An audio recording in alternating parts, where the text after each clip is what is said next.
I'm here today with Ken Nicodemus, exercise physiologist and coach. And I'm excited to be here because I get to play. I get to do some of the testing. We're going to go through a lot of that today.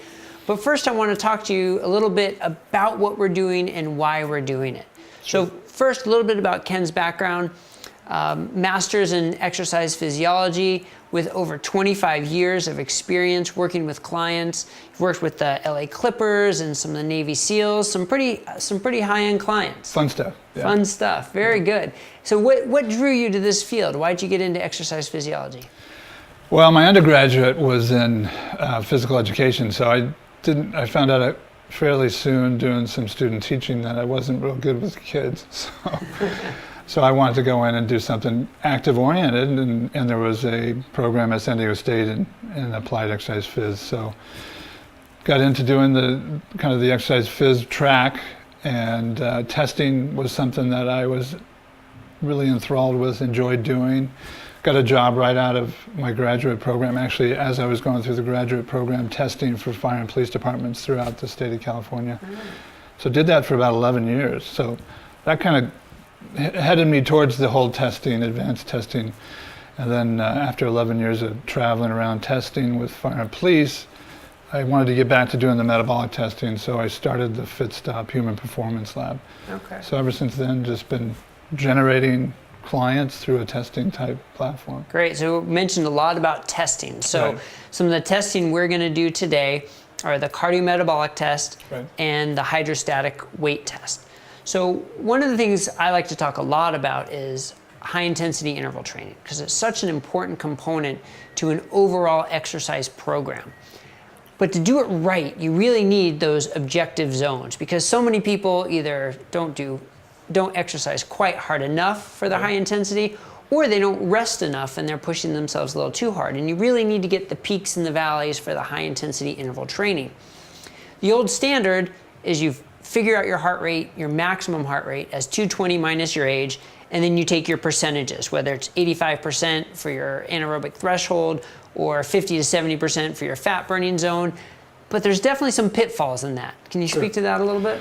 Well, yeah, the CardioMet profile is really set up to address those issues. So given that we're all kind of an experiment of one to some extent, there's a lot of good data out there to suggest that most people are going to fall on the bell curve into that 60 to 85 or 55 to 85% range. That's kind of a target heart rate zone.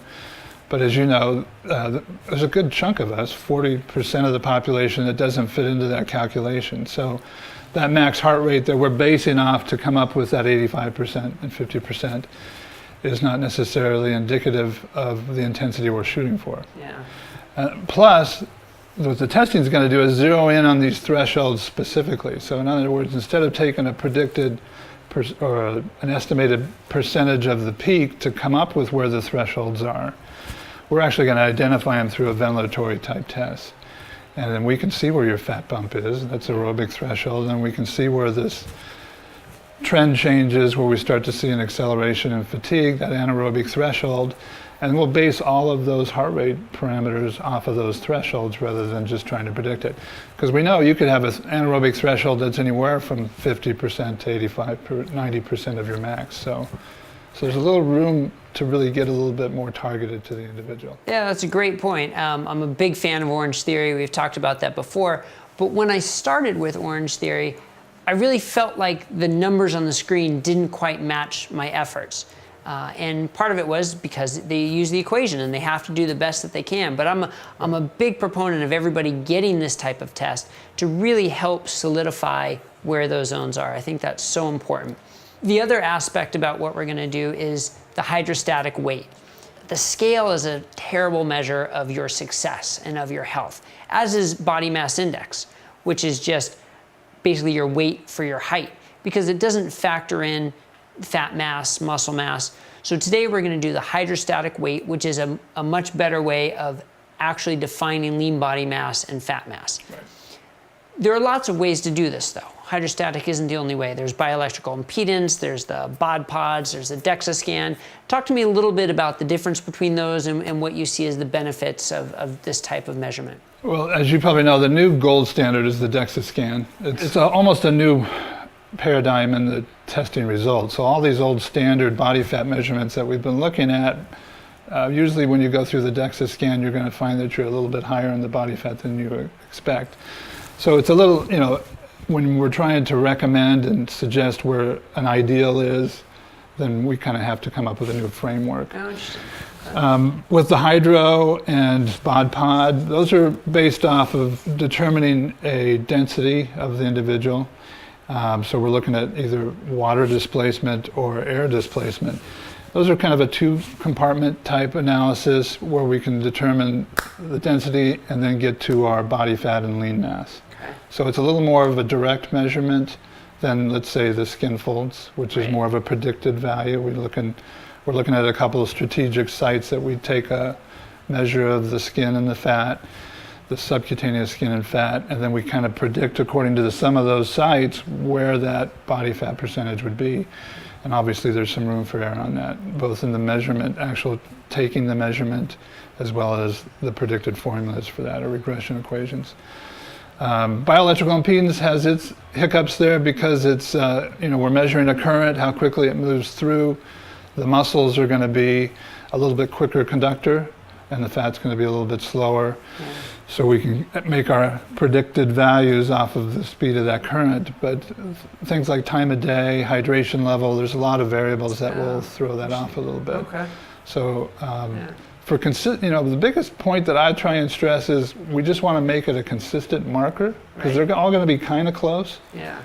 There's some exceptions, but for the most part, you're going to be pretty close to your body composition number, and then as long as we can rely on a retest to see a difference, then we're looking pretty good. I think that's the key, and it's not so much to say if your percentage is X, you're healthy, and if your percentage is Y, you're not healthy. Right. It's more to get your baseline, and then that's a great marker to follow over time to see how you're doing, because your weight may not change, but if your body fat and your lean body mass is changing, then you're obviously making great progress. Yep, exactly. Yeah.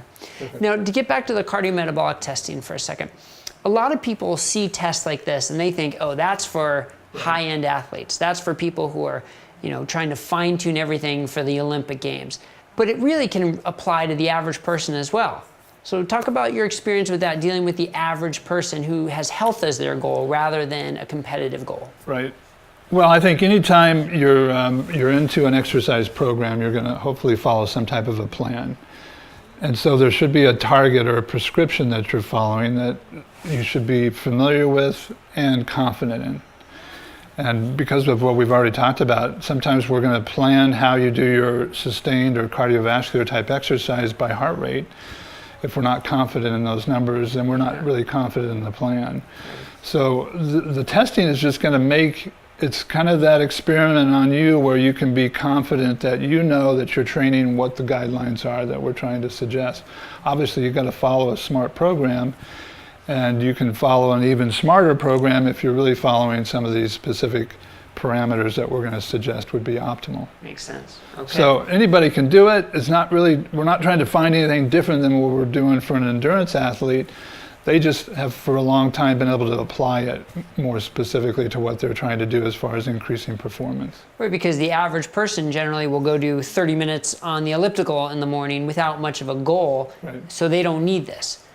But that's what we're trying to get out of, that sort of exercising without a purpose isn't getting you towards your health goal. So we sort of have to treat everybody as an athlete with a training program, even if your goal is health, not a competitive goal. Exactly. So good point. Yeah. All right, so we're going to get started here with some of the testing, and then when we're done, we'll go through the results, show how the specifics apply, in this case to me, but by inference, how it would apply to anybody going through this testing to see how you could set a training program. Sounds good. So I'm excited. Let's get started. Sounds good.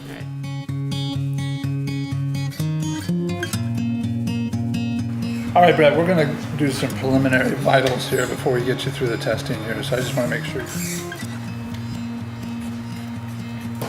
All right, you can be happy about that. It was normally pretty low, 112. And then we're just going to do a quick baseline.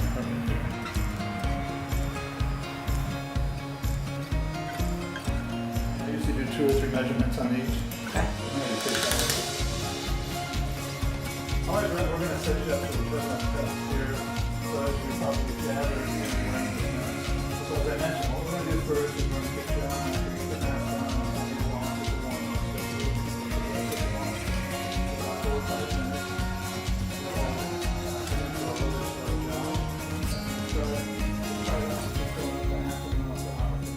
the idea was a 1 minute protocol here, so we want to get a nice smooth, continual, gradual cycle. Bear with me a minute, I'm just going to slide it down here. As we go along through the test, we start working here, I'm going to have you rate how hard you feel like you're working. Call it rating with the exertion scale. So 0 to 10, you're just going to tell me how hard you feel like the work is. Okay, you ready to walk? Okay, go ahead and start that bell.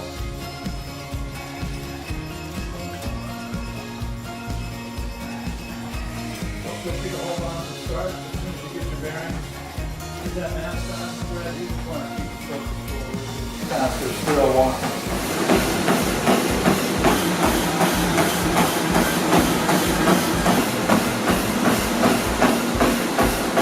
6.5. Okay, still looking good. So you're going to have a little deficit, or debt here, and then you're going to get into a deficit. So in essence, we're trying to look for that trend change where we start to see fatigue kind of accelerate. I just finished the treadmill part, and that was tough work. I worked up a good sweat, but that was a lot of fun. Now I'm actually sort of looking forward to getting in the water here, but I don't think I'm getting in just to relax. So tell me what's going to happen here. Well, you got a little bit of work ahead of you, actually. Okay. What we're going to do is hydrostatic weight. So basically that's putting you into this little tank and having you submerge yourself underwater while you're being weighed on this little scale. Looks like a swing set. So you're going to be in a kind of a seated position. You're going to tuck and submerge underwater on your own. So I won't be holding you down or anything. We're just going to try and see if we can get your weight in water and blow out as much air as you possibly can. From that information, we can determine what your lean mass is, and then come up with your total body composition. All right, this is going to be interesting. Let's give it a try. All right.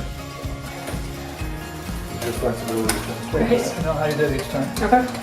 Whenever you're ready.